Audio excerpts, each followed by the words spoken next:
Most people are raised inside a comforting illusion. They are taught that kindness is automatically rewarded, that explaining yourself resolves conflict, and that good intentions eventually neutralize bad behavior. This belief system feels moral, but it is strategically naive. The world does not operate on fairness. It operates on leverage, incentives, and perception. Those who misuse influence are not confused or broken. They are responding logically to. When you approach them with openness, urgency, and emotional transparency, you are not elevating the interaction. You are signaling accessibility. Accessibility invites pressure. Pressure invites testing, and testing reveals vulnerability. Ignorance of this process is not innocence, it is exposure. Exposure compounds quietly until one day you realize your time, energy, reputation, or direction has been shaped without your consent. This moment is where most people either retreat into resentment or awaken into awareness. By the end of this journey, the instinct to rescue, explain, or morally justify will loosen its grip on you. You will begin to move with deliberate calm, recognizing influence before it reaches you, and choosing responses. This is not about becoming cold, it is about becoming conscious. Number one, you must abandon the assumption that others share your moral framework. The most dangerous vulnerability in intelligent, well-intentioned people is projection.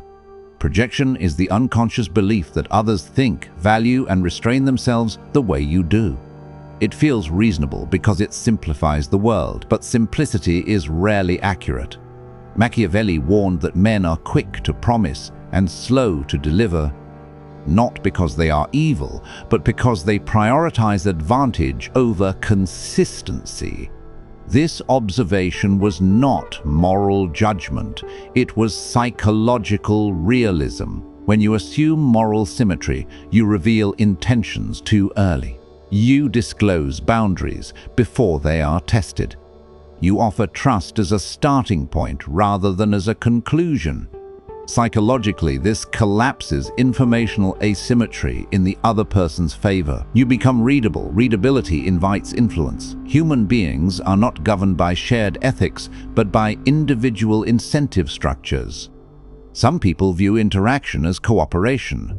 Others view it as extraction. The difference is subtle at first. Both smile, both speak politely. But one listens for understanding while the other listens for leverage. The extractor notices hesitation, over-apology, and the desire to be liked. They catalogued moments where you prioritize harmony over clarity. None of this is malicious by default. It is adaptive behavior. History repeatedly. Advisors who assumed loyalty were outmaneuvered by those who valued proximity to power more than principle. Business partners who trusted verbal alignment discovered contractual asymmetry too late. Personal relationships fracture the same way. One side seeks resolution, the other seeks control of direction. Only one is prepared. Sun Tzu emphasized that failure to understand the nature of the other guarantees disadvantage. Understanding does not require hostility. It requires neutrality. Neutrality allows observation. Observation reveals pattern. Pattern reveals orientation. The cost of misplaced mercy at this stage is structural exposure. When you extend trust without verification, you establish expectations that later become difficult to reverse. Once people experience unrestricted access, boundaries feel punitive to them. This is how generosity turns into obligation, and obligation turns into resentment. Strategic awareness does not mean distrusting everyone. It means allowing behavior over time to earn access. You do not explain your standards, you observe who naturally aligns with them. You do not rush to label others as threats or allies. You allow consistency to speak. This shift alone changes everything. You stop broadcasting intentions. You stop assuming alignment. You become harder to read, not through secrecy, but through restraint. Restraint preserves optionality. Optionality is power. The power affirmation for this law is this: I observe alignment before extending trust. Number 2, you must understand that emotional reaction transfers control. Nothing gives another person influence over you faster than your visible reaction. Reaction confirms relevance. Reaction creates momentum. Reaction hands over control of tempo. Those who apply pressure are rarely seeking understanding. They are seeking response. Once response is secured, direction follows. Machiavelli noted that those who can shape fear can shape behavior. Fear in modern dynamics is rarely dramatic. It appears as discomfort, uncertainty, urgency, or the threat of social disruption. When someone introduces these states and you rush to resolve them, you are no longer acting strategically. You are seeking relief. The human nervous system is designed to restore equilibrium quickly. This is why people over-explain when challenged, apologize when uncertain, and rush decisions under pressure. Manipulative dynamics exploit this reflex. A vague accusation framed as concern, or a sudden deadline framed as necessity. A withdrawal of warmth framed as confusion. Each creates psychological imbalance. Your reaction fills the gap they created. Sun Tzu warned that speed chosen is power, but speed forced is weakness. When you respond immediately to emotional pressure, you surrender initiative. Initiative determines outcome long before decisions are visible. The professional environments where a colleague questions your decision publicly, not to understand it, but to test authority. If you react defensively, you validate the challenge. If you over-explain, you reposition yourself as subordinate. If you become emotional, you erode credibility.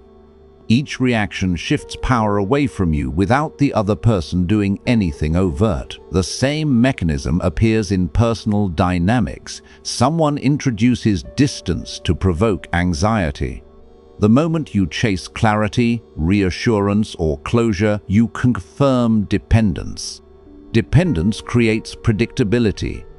Predictability invites repetition. Robert Greene observed that emotional self-command is the foundation of influence. This is because emotion narrows time horizons.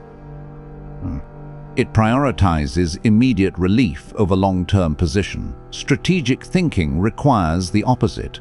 It requires tolerance for temporary discomfort in exchange for durable stability. The cost of mercy here is conditioning. Every time you react emotionally to pressure, you teach others how to move you. Over time, this erodes both self-respect and external authority.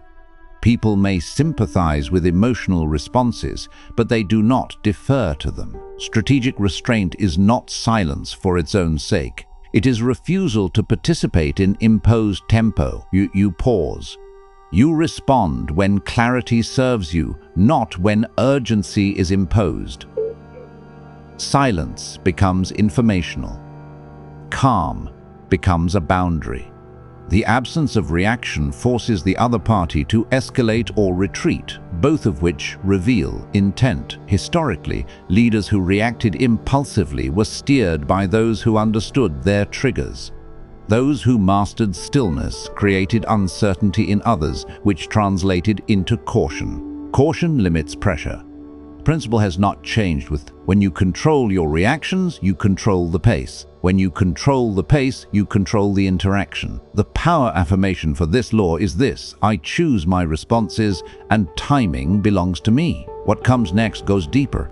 Emotional access becomes leverage. Reputation forms outside your presence, and perception begins to matter more than explanation. Awareness is the first shift, discipline is the next. Emotional pressure and moral assumption are only the surface layer. Once those fail, influence moves into subtler territory where most people lose without ever realizing a contest existed. This phase is quieter, slower, and far more decisive. It does not rely on confrontation. Relies on access and perception. Those who do not understand this layer believe they are being patient and reasonable, when in reality they are being shaped from the inside out. Awareness here is not It is the difference between directing your own trajectory and being gradually redirected by forces you never named. Number 3, you must recognize that emotional access becomes leverage when left unmanaged. Emotions themselves are not weakness. The weakness lies in unguarded emotional accessibility. When others can consistently trigger guilt, urgency, validation seeking, or fear of disapproval, they gain influence without ever issuing a demand. Machiavelli understood this dynamic when he observed that obligation binds more tightly than force. Obligation is internal. It does not need enforcement, it self-polices. Psychologically, emotional access works because humans are social regulators. We are wired to preserve bonds and avoid rupture. When someone learns which emotional states motivate you to restore harmony, they gain a directional tool. They do not need to argue, they only need to activate the right feeling. Once activated, you will often do the rest yourself. This is why people with good intentions are often the most overextended. They mistake emotional availability for integrity. They respond quickly to discomfort. They overfunction to stabilize situations that are not theirs to manage. Over time, this creates asymmetry. One side expends energy, the other side applies pressure selectively. Sun Tzu warned that the greatest victories are achieved without direct engagement. Emotional leverage is exactly that. Influence without friction. When someone can alter your behavior by altering your emotional state, they have bypassed your reasoning entirely. The cost of mercy here is internal erosion. Each time you prioritize emotional relief over strategic clarity, you weaken your internal authority.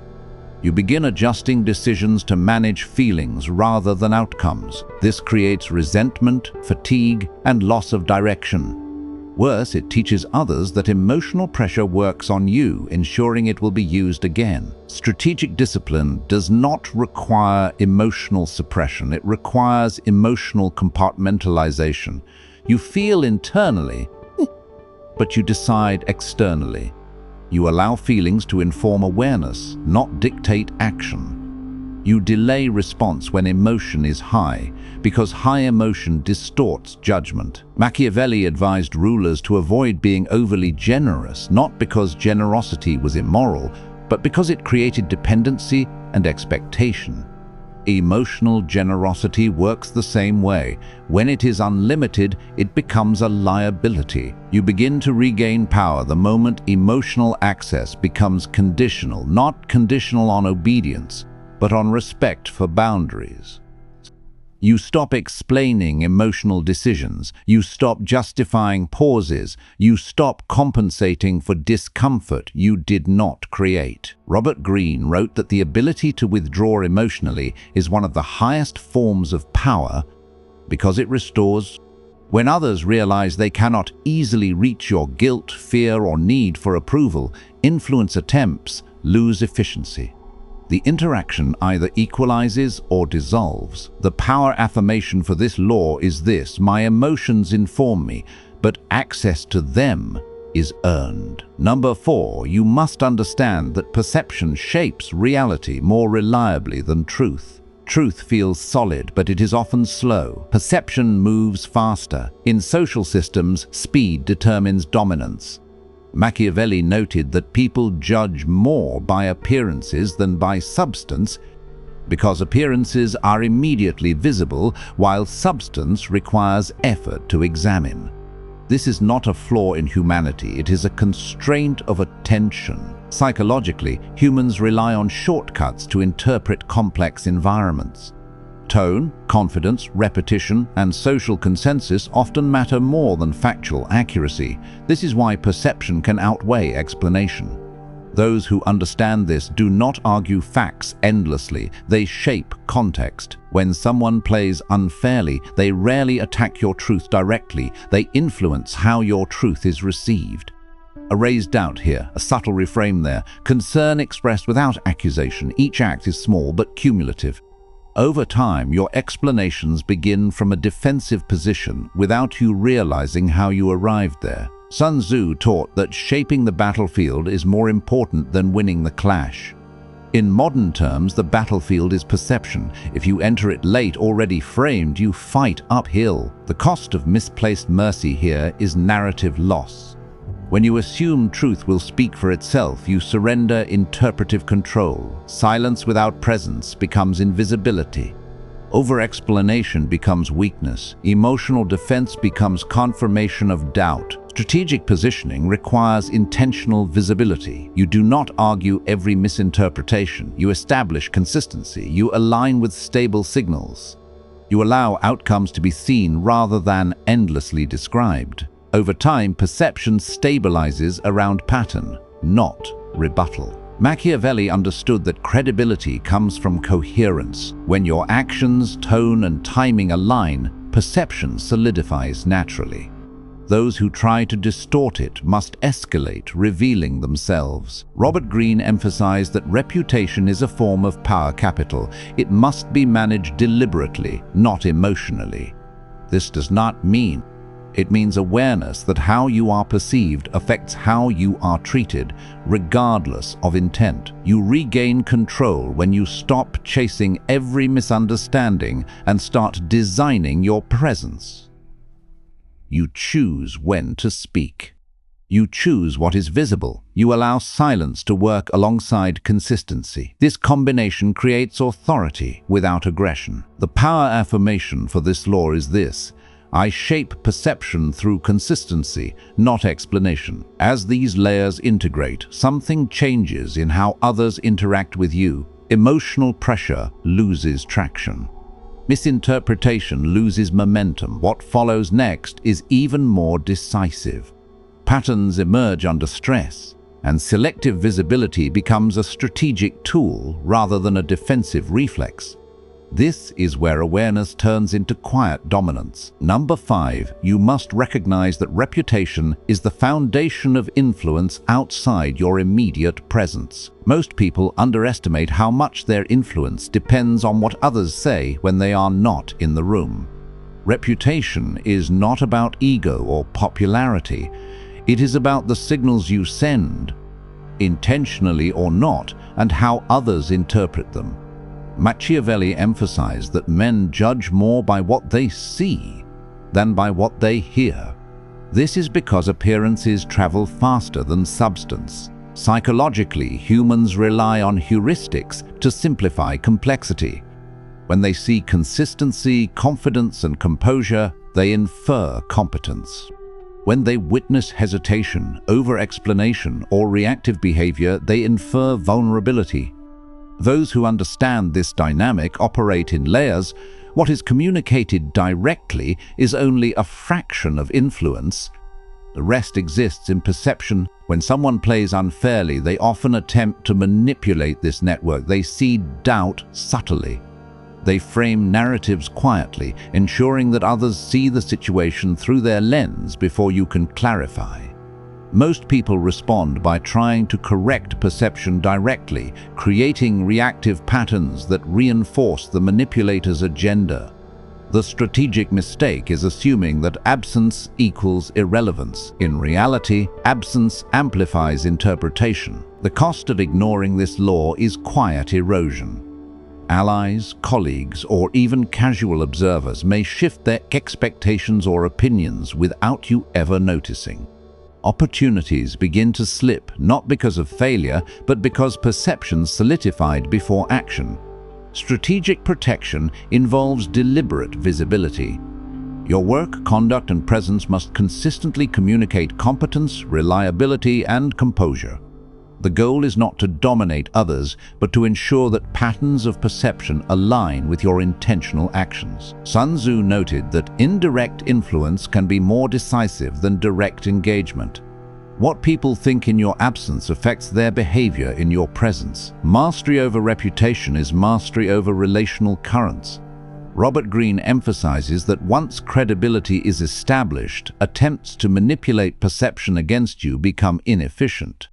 When people understand your consistency, they adjust their behavior, often subconsciously, in ways that stabilize your position. The power affirmation to internalize is this: I cultivate a reputation that communicates strength without explanation. Number 6, you must limit emotional access to maintain autonomy over decisions. When earlier defenses fail, when your moral assumptions have been tested, your reactions observed, and your reputation is partially formed, the next vector of influence is emotional leverage.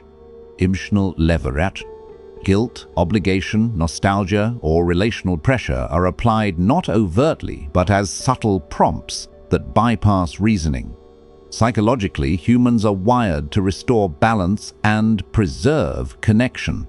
These impulses can motivate action that feels voluntary but is guided by unexamined influence. Machiavelli advised that closeness without boundaries diminishes authority. Familiarity is not inherently dangerous, but it creates channels through which influence travels.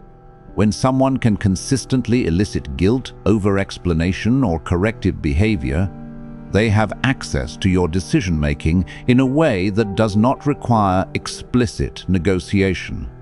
Observers rarely recognize this influence because it operates beneath awareness. The cost of ignoring emotional access is self-erosion.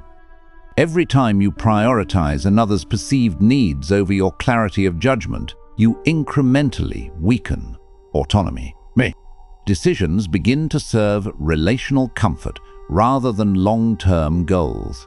Over time, dependence on emotional management consumes bandwidth, reduces efficiency, and diminishes strategic awareness. Sun Tzu framed similar dynamics in the context of morale. When an opponent influences emotional stability, the resulting misalignment. In modern application, the opponent may not be adversarial, it may be a colleague, partner, or peer. What matters is the pattern influence that bypasses deliberation and moves through feeling, not logic. Strategic discipline involves recognizing these channels and moderating access. This does not mean suppression or disconnection. It means compartmentalization. Emotions are acknowledged internally but do not dictate external behavior. Boundaries are enforced calmly, consistently, and invisibly. You maintain connection without surrendering decision-making authority. Robert Greene emphasizes that the ability to withdraw emotional access is one of the highest forms of influence control. When others realize they cannot reliably steer your feelings, their attempts at manipulation lose efficiency. Influence either equalizes or diminishes entirely. The power affirmation for this law is this: I respect emotions without surrendering my decision-making. Number 7, you must observe patterns under stress to anticipate behavior. Once emotional access is limited and perception is stabilized, the subtle dynamics of behavior under pressure become the most informative. Stress reveals habitual responses. When someone applies pressure, humans often default to repeated strategies rather than innovate. Those patterns, once observed carefully, allow prediction and preemption. Psychologically, under stress, cognitive bandwidth narrows. Decisions become reactive rather than adaptive. Observers who remain calm can use these moments as diagnostic tools. Machiavelli emphasized that understanding habitual behavior allows rulers to anticipate moves before they occur. In modern environments, this principle is identical. Observation under pressure is a window into priorities, triggers, and leverage points. The cost of ignoring this law is repeated influence.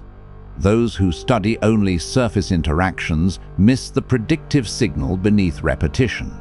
Over time, these missed signals allow behavioral pressure to persist indefinitely, even without conscious intent from the influencer. Sun Tzu's teaching is clear. One does not have to intervene actively to gain advantage. One observes, records, and then positions themselves appropriately. Strategic application requires patience. Reacting too early or attempting to correct perceived flaws in others' behavior interrupts pattern recognition. Remaining still while observing patterns creates information asymmetry, information that you can use to stabilize your own outcomes without conflict. Robert Greene would describe this as the cultivation of observational authority, the ability to understand dynamics without forcing them to surface. Others' repeated behaviors begin to reveal their influence strategies without them ever intending disclosure. The power affirmation for this law is this: I observe under pressure, and patterns guide my decisions. At this stage, mastery begins to shift. Emotional control, perceptual stability, and observational patience form the foundation for handling any dynamic with clarity. What follows in the next part will explore selective transparency, controlled exposure, and how subtle social signals can be managed to preserve autonomy and position. Number 8, you must practice controlled exposure to preserve influence. Many people believe that complete secrecy guarantees security, while total transparency guarantees trust. Both are misconceptions. Excessive secrecy can create suspicion, while excessive openness can invite misunderstanding or unintentional influence. Authority and influence are maintained in the balance between what is revealed and what is withheld. Machiavelli observed that leaders demonstrate capability while concealing full methods because predictability reduces effectiveness. Psychologically, humans naturally fill gaps with assumptions. By revealing selectively, you allow others' assumptions to align with your intentions rather than misdirect them. Controlled exposure is not about misleading anyone. It is about deliberate visibility. You communicate capability without explaining every detail. You demonstrate competence without disclosing every method. This naturally encourages others to proceed thoughtfully because uncertainty promotes attention and caution. When people cannot predict your next move perfectly, they adjust their behavior in response, which preserves your autonomy. Failing to practice controlled exposure carries significant cost. Over-explaining intentions, providing unnecessary context, or justifying restraint can inadvertently teach others how to anticipate and influence your actions. In professional settings, excessive disclosure allows colleagues or competitors to respond before you act. In personal contexts, constant explanation invites repeated requests for reassurance or validation.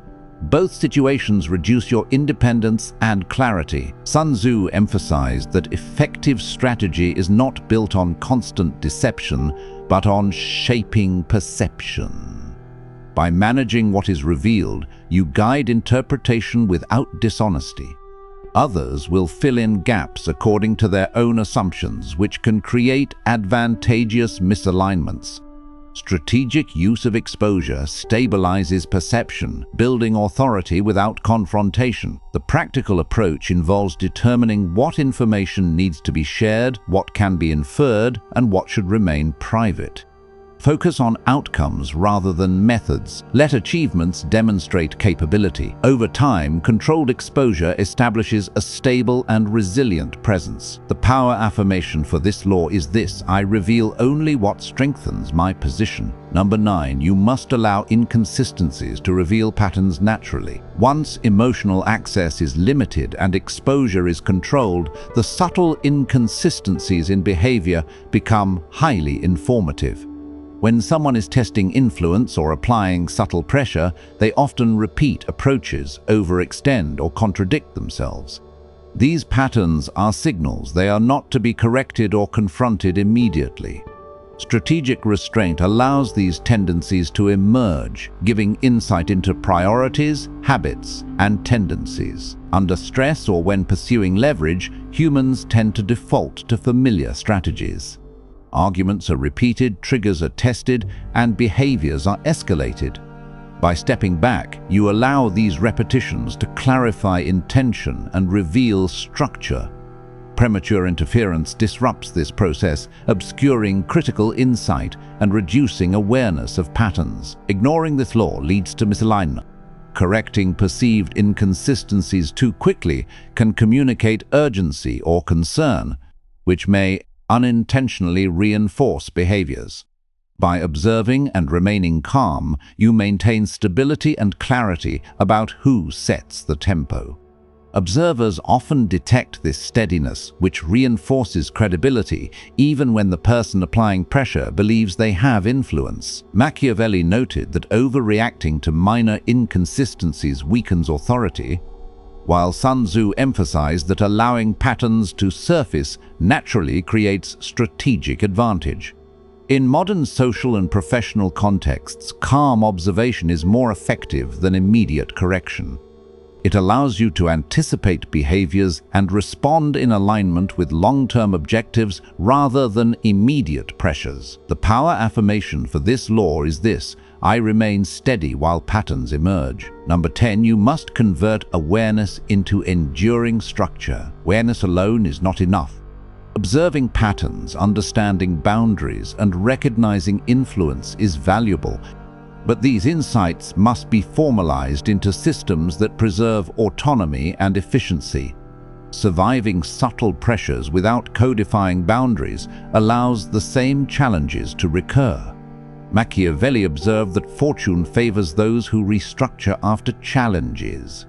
Stressful interactions expose weak points, unclear boundaries, excessive access, and predictable behaviors. These observations are intelligence, not failure. Psychologically, humans seek equilibrium after stress. Returning to previous routines without adjustment invites repetition. Strategic evolution requires reflection, recalibration, and reinforcement. Procedures are formalized, boundaries are clearly defined, and interactions are structured to minimize unnecessary influence.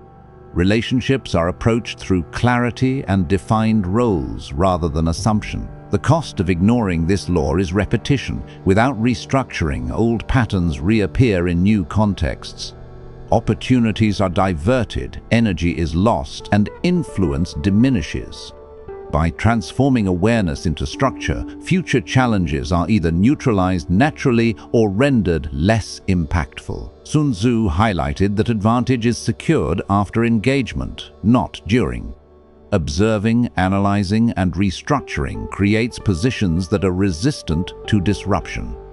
Robert Greene described this as structural authority, influence embedded in routines, expectations, and boundaries. Once in place, this authority reduces the need for reactive adjustments, creating consistency and predictability in outcomes. The power affirmation for this law is this: I transform awareness into structure that protects and strengthens me. At this stage, the cycle is complete. Limiting assumptions, controlling reactions, managing emotional access, shaping perception, preserving reputation, observing patterns, controlling exposure, allowing inconsistencies, and converting insight into structure creates a system where influence no longer passes unconsciously. You are deliberate in every response, selective in every engagement, and supported by strategic awareness. By internalizing these principles, you achieve clarity, resilience, and authority rooted in self-mastery. You navigate environments with consistent composure. Misunderstanding and pressure no longer dictate your actions. Awareness, patience, and structure allow every interaction to unfold under your measured control. The final power affirmation is this: I move with awareness, act with discipline, and preserve autonomy through strategic clarity.